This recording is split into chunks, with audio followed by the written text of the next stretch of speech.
Dumalaw si Jesus kina Marta at Maria.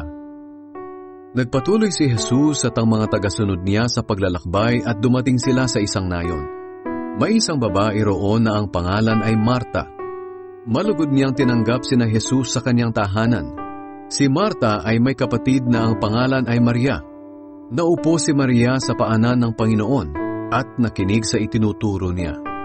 Pero si Marta ay abalang-abala sa paghahanda niya, kaya lumapit siya kay Jesus at sinabi, "Panginoon, baliwala po ba sa inyo na nakaupo lang diyan ang kapatid ko at hinahayaang ako ang gumawa ng lahat? Sabihin niyo naman po sa kanya na tulungan niya ako." Pero sinagot siya ng Panginoon, "Marta, Marta, hindi ka mapalagay at abalang-abala ka sa maraming bagay. Ngunit isang bagay lang ang kailangan, at ito ang pinili ni Maria. Mas mabuti ito at walang makakakuha nito sa kanya."